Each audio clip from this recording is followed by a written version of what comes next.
Olá, pessoal, bem-vindos. Mais um Conversando com Maíse aqui no canal da Comunhão Espírita de Brasília, no YouTube. Leandro Carraro, Maíse Braga. Vamos falar essa semana sobre influências. Uau! Allan Kardec, na questão 459 do Livro dos Espíritos, pergunta: influem os espíritos em nossos pensamentos e em nossos atos? E a resposta dos lá de cima foi: muito mais do que imaginais, influem a tal ponto que de ordinário são eles que vos dirigem. Emmanuel, em Psicografia do Chico, disse que vivemos em um mundo cheio de vibrações mentais e que somos influenciados e influenciamos.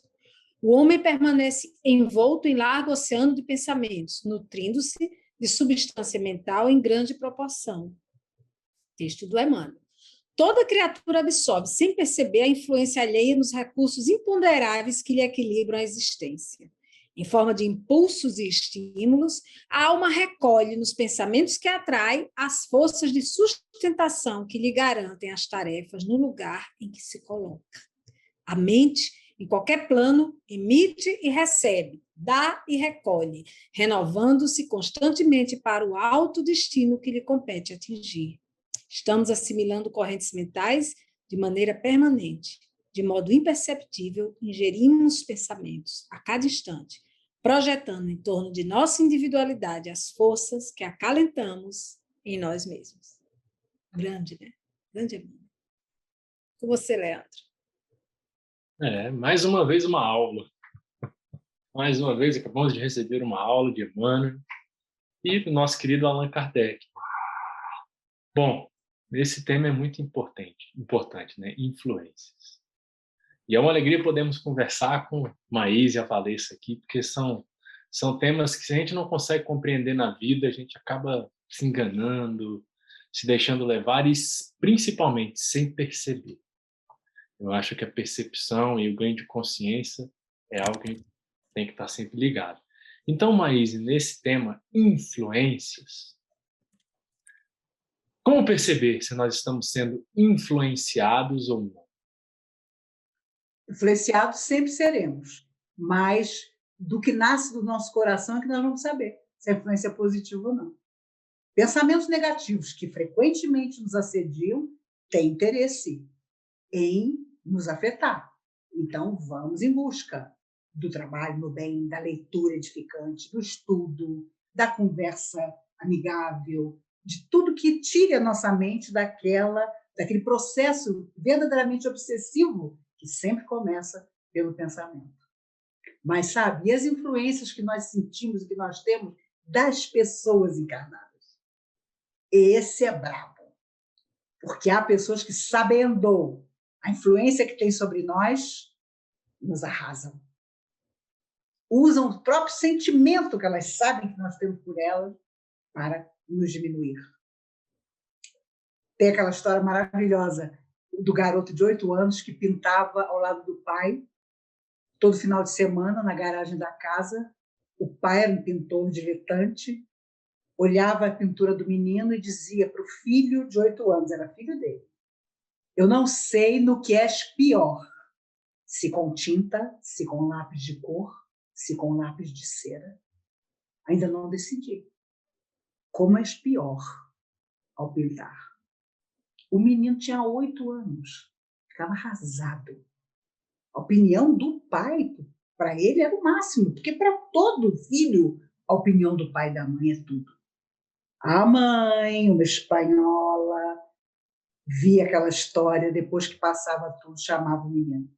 Não te preocupes com o que diz teu pai.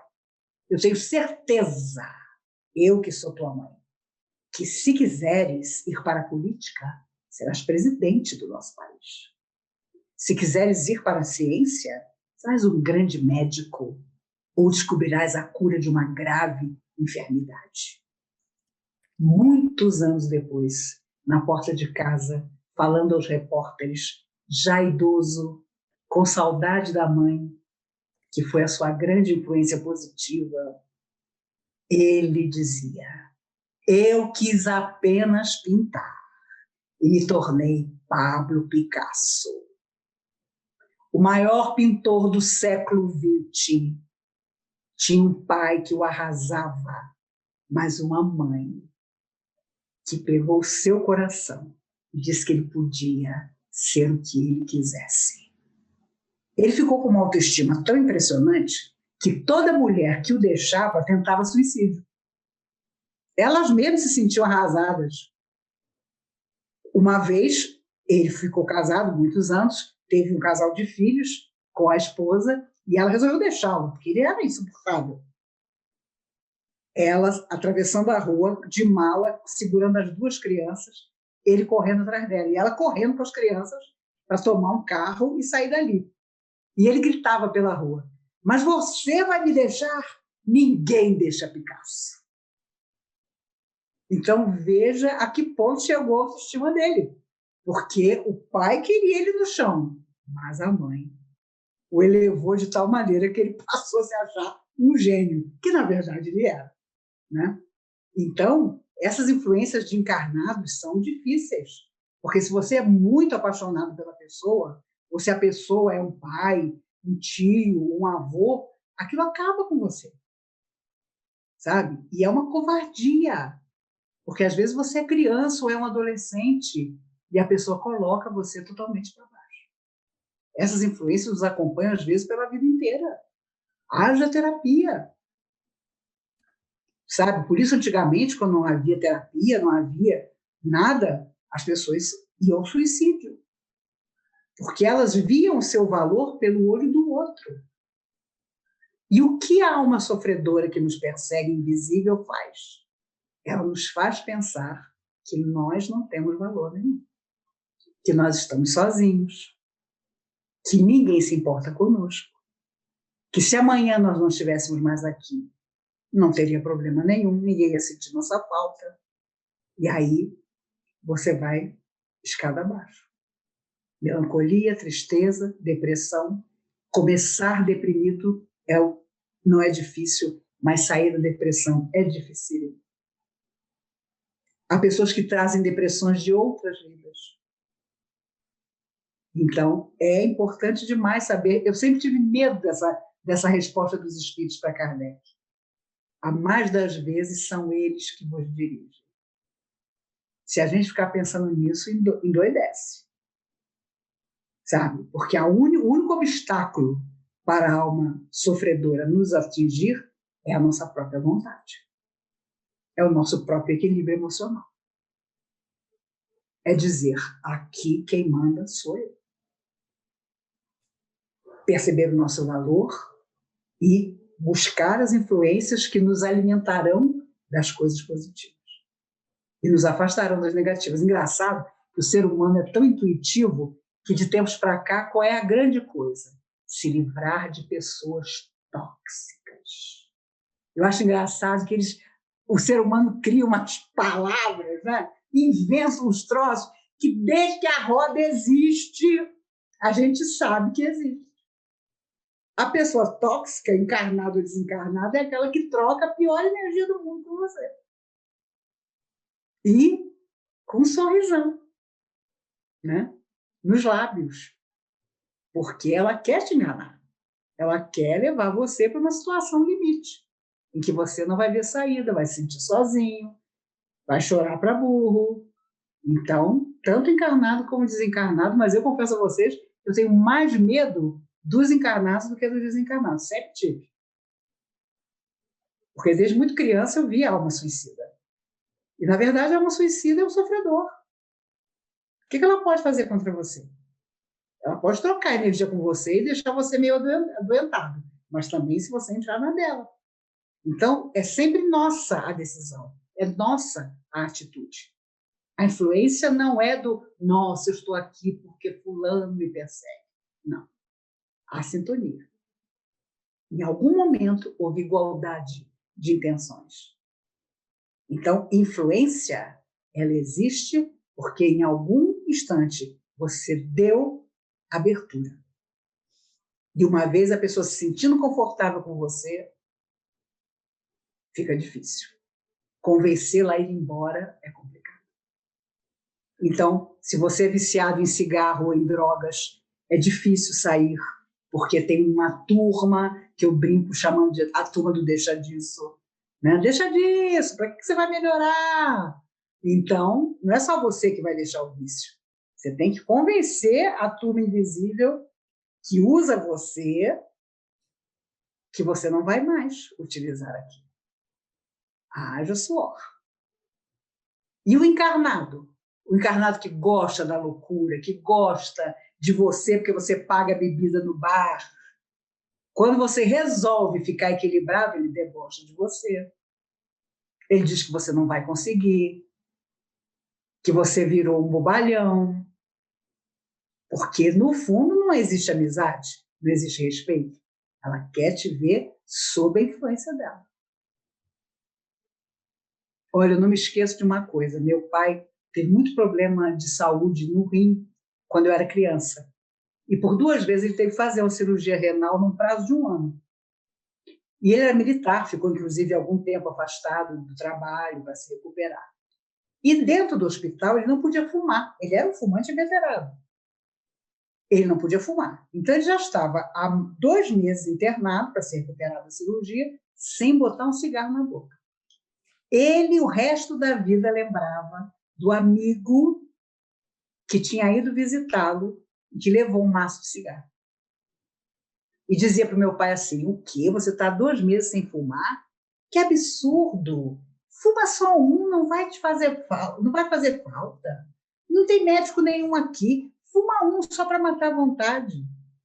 Olha só, o papai tinha tanta consciência de que a partir daquele momento ele tinha voltado ao vício do cigarro, né? E ele não era amador em fumar, não. Ele fumava Hollywood Minister. Ele não fumava baixos teores. E muitos anos depois, ele, aos 74 anos, desencarnou com câncer no cérebro por causa do cigarro. Mas ali houve a chance valiosa de, por causa da internação, ter se desintoxicado do cigarro. E este amigo o convenceu a voltar a fumar. No entanto, meu pai nunca se esqueceu que ali ele sabia muito bem que tinha sido uma hora decisiva na qual ele havia sido tentado e caiu com a sugestão de voltar a fumar. Então, os espíritos não ficam o tempo todo dizendo, faz isso, faz aquilo. Não. Se eles tentam algumas vezes, mas nós permanecemos firmes na nossa atitude nobre, eles vão procurar outro. Eles vão procurar outra pessoa. Então, é uma casa equilibrada, é uma casa onde se diz o nome de Deus, é uma casa onde você ensina um filho, um neto a fazer uma prece. Parece bobagem, mas não é. Você cria uma proteção em torno da sua casa, em torno do seu nome. Lembra-se daquele espírito sofredor que foi tentar o Chico e disse logo, Chico, já tinha me dito que com você era muito difícil. Porque a treva conhecia Chico Xavier. Sabia que não adiantava fazer proposta nenhuma, porque ele não arredava pé da opção de vida que ele tinha feito, que era viver no bem. Então, no dia que as almas sofredoras, sejam quem forem, até os nossos inimigos do passado, perceberem que nós mudamos de verdade, nos deixarão em paz. E também nós vamos deixar de culpá-las, porque a gente sempre gosta de botar a culpa, né? Nunca conheci uma pessoa que procurasse o espiritismo e dissesse, eu vim aqui porque eu estou fazendo mal para mim mesmo. Não. Era sempre uma falange de espírito sofredor que estava perseguindo a pessoa. Né? Ela não tinha responsabilidade nenhuma. Ela era uma vítima absoluta. Ela nem sabia porque ela estava obsediada. Então, vamos ser realistas, positivos. Que influência pode nos fazer aquilo que nós não queremos? Nenhuma. Pois é. Vamos nos abrir sempre às coisas do bem, que são as reais influências que nós temos que cultivar. Leandro, tem um e-mail aqui de um menino que meninas e meninos escrevem para a gente, né? Então é um seguidor do Rio de Janeiro. Eu vou iniciar uma terapia, mas gostaria de um conselho, se possível. Sou casado há 22 anos, tenho um filho e uma filha com a minha esposa, mas tenho um relacionamento com outra pessoa há 11 anos. Tenho medo e uma certa covardia de deixar minha esposa para ficar com a outra, pois sinto que não devo abandonar minha família. Ao mesmo tempo, gosto muito da outra mulher. Eu sei que isso é muito errado com todos, mas tenho certeza que eu amo todos. Por favor, Maís e amigos, me deem uma opinião. Leandro, essa bola é sua. Que pergunta simples, hein? Essa foi tranquila. Agora sim. Bom, meu querido irmão, é um dilema assim. O que acontece? A gente tem que entender e se perguntar. Eu acho que é interessantíssimo você estar indo para a terapia para te ajudar nesse momento, porque vai ser uma transição e você já está tendo essa transição, principalmente na sua consciência. Eu acho que quem mais está te cobrando uma atitude, um delineador diz, fala, pronto, aqui chega, eu vou agir desse jeito. Porque na nossa vida a gente tem que ter uma certeza. A gente não deve tentar enganar ninguém, porque a gente não gostaria de ser enganado, sabe? E toda escolha tem uma renúncia, toda escolha. Não existem escolhas fáceis. A escolha que a gente tem que fazer sempre vai exigir uma renúncia. A gente estar aqui encarnado é uma escolha que teve a renúncia, nós deixamos várias pessoas que nós amamos do outro lado. E assim, quando a gente vai também, a gente deixa várias pessoas que a gente ama aqui. A gente sabe que a gente precisa retornar, às vezes a gente é convidado a retornar de um jeito ou de outro. Então, toda escolha na nossa vida tem uma renúncia. O que a gente sempre tem que botar na balança é aquela fórmula de Jesus: faça ao outro o que você gostaria que fizesse contigo. Então, você gostaria de estar, eu tenho certeza, do lado de alguém que te ama, do lado de alguém que quer estar com você. Aí a pergunta que você tem que fazer, eu sei que você preza pela sua família, eu sei que você tem amor aos seus filhos, mas não é muitas vezes justo a gente, e eu não consigo ver correto, né, uma atitude dessa, para conosco e para com a pessoa. Porque quando a gente tem essas atitudes, a gente também machuca nós mesmos. A gente manter uma pessoa vinculada a gente, sabendo que a gente não carrega mais aquela espécie de amor por ela e já está alimentando essa espécie de amor em outra pessoa. Então a gente acaba abrindo uma ferida, acaba abrindo algo difícil em uma pessoa que foi muito cara para a gente e que tem um local especial no nosso coração. A gente construiu uma família com essa pessoa. Então a gente deve muito respeito. E nunca é tarde para fazer o que se precisa ser feito, sabe? E se o seu coração já te aponta que você tem que tomar essa decisão, que você tem que tomar algo, tenha sempre a certeza, faça aquilo que você gostaria que fizesse contigo. Se a situação fosse oposta, se fosse o contrário, o que você gostaria que a sua esposa fizesse com você? Ou, se você estivesse como o segundo amante ou a pessoa que está, tem uma pessoa numa relação e essa pessoa se envolveu com você e você é solteiro, o que você gostaria que essa pessoa tivesse como atitude contigo?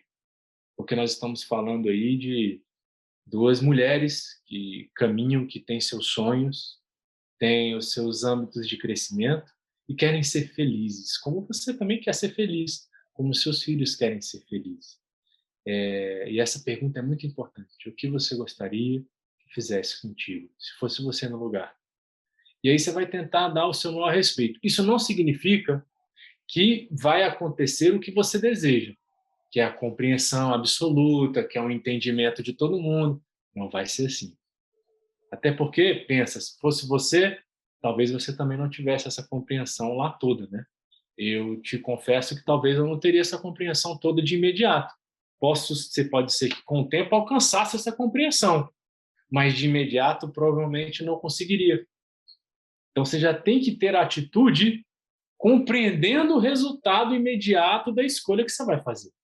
Você não pode se iludir, né? Se você se iludir, você vai se desiludir. Já ali, não vai adiantar nada.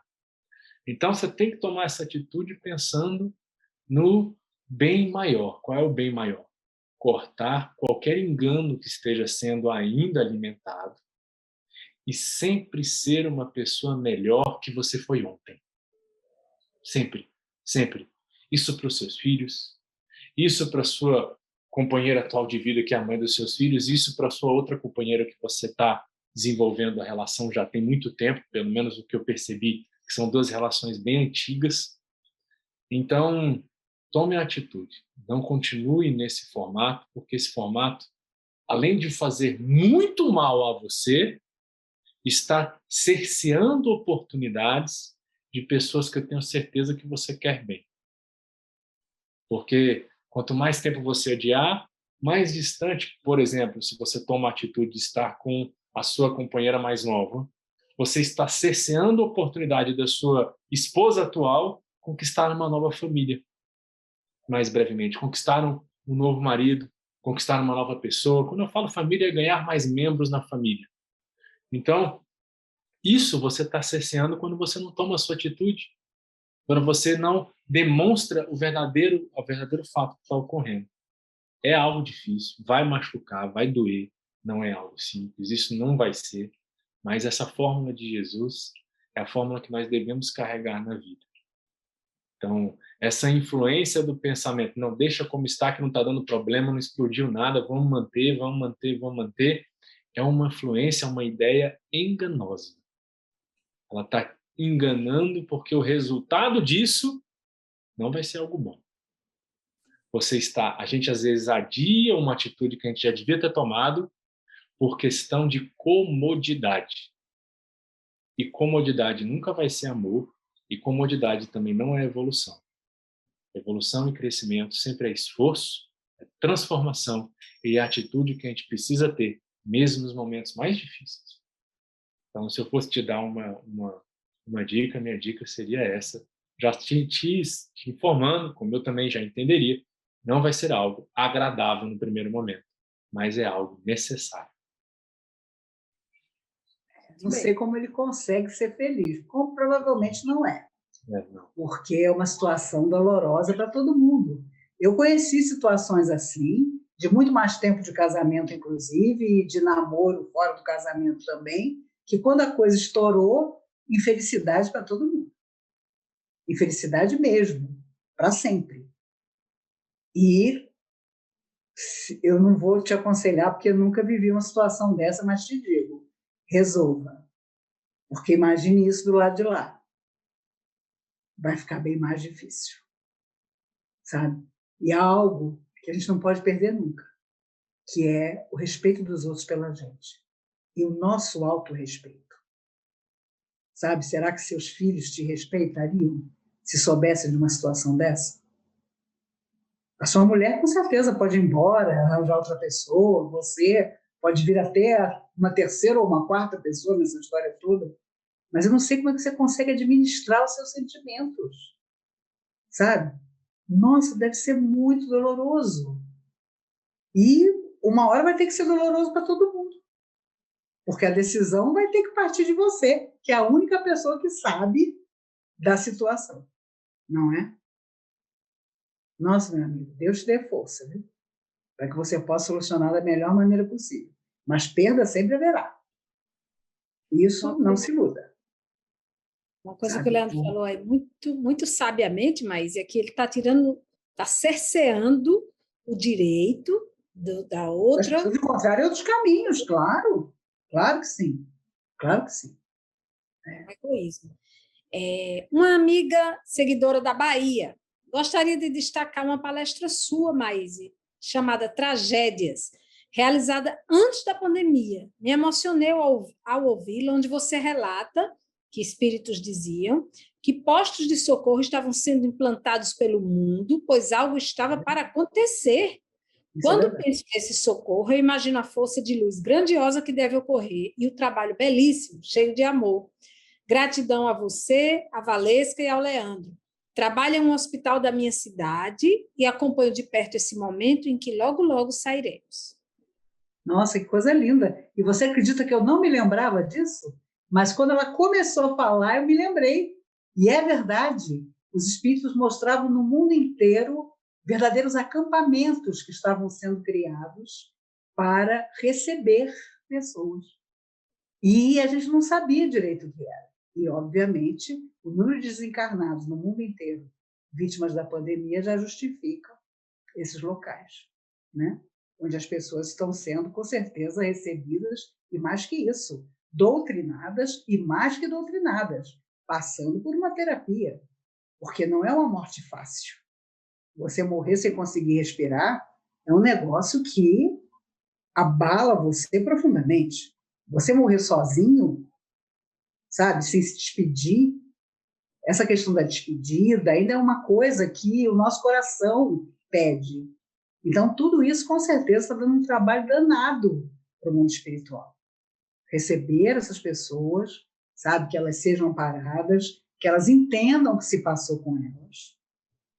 Eu me recordo que em 2004, quando houve o tsunami, durante mais de um ano, pelas ruas das cidades que tinham sido atingidas pelo tsunami, as pessoas viam pessoas desencarnadas, quase materializadas, que andavam por ali buscando ajuda, como se não soubessem ainda que tinham desencarnado pelas ondas do mar. E depois a espiritualidade contou que o trabalho de resgatar aquelas almas tinha sido enorme, tinha durado muito tempo. Porque tudo ali era alegria, né? Eram spas, eram hotéis de luxo, em que as pessoas estavam hospedadas, de repente vem aquilo e acaba com tudo. Então, é um choque, como com certeza para as pessoas vítimas da pandemia é um choque, porque ainda outro dia um médico dizia, os jovens estão desencarnando em grande número agora. Ele chega no hospital, o jovem, quando o médico diz que ele já tem mais de 70% do pulmão ocupado, ele não acredita, porque ele não sente nada. E uma hora depois ele morre. Porque essa variante é muito mais violenta que a do ano passado. E ainda há quem, sem vacina, vá a uma festa, se expõe e expõe aos outros, sabe? Influência é uma coisa muito séria. Cada pessoa que aparece na televisão dizendo que é tudo uma bobagem, que as pessoas que estão se cuidando são exageradas, influencia um monte de gente que muitas vezes não teve estudo para ter discernimento, a seguir a vida como se nada tivesse acontecendo. Então, é muito complicado, porque isso dá um trabalho danado para o mundo espiritual. Nós, por nós mesmos, já damos trabalho. Então, desencarnados, inesperadamente, chega lá, mas como? Eu morri de quê? Isso é tão sério que Getúlio Vargas deu um tiro no peito e, no mundo espiritual, 14 anos depois, socorrido, ele perguntava, mas eu morri de quê? Eu não me lembro de ter ficado doente. O choque do tiro no peito foi tamanho que eclipsou a memória dele. E era o Getúlio Vargas, um homem inteligente, até demais. Então, nós temos que orar, sim, pelos que estão partindo, porque são pessoas que, por um período, vão dar um certo trabalho no mundo espiritual. Nem todas, claro, porque aí entra a questão do merecimento, do discernimento, né? Da idade que tinham. Você desencarnar com uma idade já avançada é uma coisa, você jovem, de repente se vê desencarnado, é outra coisa, é complicado. Então, é importante demais que as influências que cheguem até nós, e são milhares, possam ter critério. Não, isso aqui eu absorvo porque é uma coisa boa, isso aqui eu não quero. Por que as redes sociais, que deveriam beneficiar tanta gente, causam tanto mal? Porque ali tem de tudo. Tem de tudo na ignorância das pessoas, na invisibilidade que as pessoas têm. Elas podem assumir a identidade que elas quiserem. E acontecem coisas tremendas. E ai de quem tem filho pequeno e não vigia isso. Porque não adianta dizer, eu educo meu filho da melhor maneira. As influências que as crianças e adolescentes recebem são tremendas. 24 horas do dia. Basta abrir um computador ou pegar um celular. Antigamente, os pais da gente se preocupavam com as amizades. Hoje é impossível. Porque você passa por um bombardeio de influências que vão fazer a sua cabeça e o seu coração, se ali não estiver depositado a semente do equilíbrio, do discernimento e do bem. Nunca foi tão importante como hoje que pais e mães digam: eu sou seu amigo, mas sou, antes de tudo, seu pai, sou sua mãe. O que você precisar, qualquer angústia, eu quero saber. Eu quero te ajudar. Precisamos fazer isso. Porque se você não fizer, alguém fará. E vai influenciar você. E depois, quando a pessoa abre os olhos, com quantos pais eu conversei depois de um suicídio de um filho, que me diziam: mas como é que eu não percebi? Aí, quando você começava a conversar, você via que aquele rapaz ou aquela menina tinha sofrido todas as espécies de influência, mas não a da presença do pai da mãe. Se não fosse para que essa influência fosse importante, famílias não existiriam. Eu fico imaginando quantas vezes Jesus entrou em casa de pessoas, na época dele, que estava tudo errado. Mas imagine se ele dizia: é o seguinte, eu sou Jesus, eu sou a alma mais perfeita que já viveu na Terra. Então, a sua autoridade está retirada, a sua também. Nunca. Dizem que a sogra de Pedro era um terror. Mas Jesus tinha uma paciência com ela louca. Porque sabia que se não tivesse, Pedro é que ia sofrer. Senhor, dá-nos um talismã. Dá-nos alguma coisa para que as pessoas nos identifiquem como tuas seguidoras. Que ninguém nos faça mal. E Jesus disse a ela: mas tendes todos um talismã. Eu, Senhor, onde está o meu? Ninguém me deu. O tempo, disse ele à sogra de Pedro. O tempo é o talismã que todos carregam. O que fazemos dele nos traz a felicidade ou a tristeza. Então, que as influências que nós possamos doar ao outro sejam as melhores. E as que nós recebermos passem por um crivo rigoroso de amor em que, mesmo que não sejam boas, se transformem dentro de nós. Chegamos ao final. Fazer uma... Diga. Pois não, doutor? Não, doutor não. Doutor não. Não, irmão, amigo, colega, querido. Quando a gente fala de influência, eu acho que o primeiro filtro da aceitação que a influência tem na gente é da nossa vontade. A influência realmente só faz morada em nós, na vontade que nós carregamos. Então, não tem como eu ser influenciado, que nem a Maís falou, se eu não estou com a vontade direcionada para aquilo. Então, por exemplo, eu não fumo. Não adianta a pessoa tentar me influenciar a fumar. Eu não tenho vontade. Eu não alimento essa vontade em mim. Não adianta. Agora, me oferece um bolo de cenoura. Aí eu tenho vontade de bolo de cenoura. Aí você consegue me influenciar rapidamente e me carregar no bolo de cenoura. Mas no cigarro, não. É um exemplo. Então, se a gente quer tentar ajudar as pessoas que a gente ama, por exemplo, um filho ou uma filha, a gente tem que sempre trabalhar na vontade deles, sabe? Ensinar eles a terem as vontades certas na vida, sabe? Que vontade eu vou querer, porque influência vai vir. No mundo de hoje, não tem como mais o papai e a mamãe pegar o filhinho, eu vou visitar os seus amiguinhos. Mano, seus amiguinhos vêm aqui, é um mundo virtual, não existe mais isso. É um clique, ele está na casa de todo mundo está na casa de... E acabou, não tem mais jeito. Entendeu? Você entra no YouTube, a criança vê o que ela quiser, é só ela ter acesso. E uma hora ela vai ter acesso. Não tem como você ser o guardião disso. Uma hora ela vai acessar. Então, qual é a melhor defesa que eu posso fazer para ela? Qual a melhor arma que eu posso dar para ela? Ajudá-la a entender a vontade. Ajudar a entender a principal coisa que um espírito tem, que é a vontade dele. E aí tentar compreender qual é a vontade que seu filho tem, porque cada um é um ser particular, a gente tem tendências a essas vontades.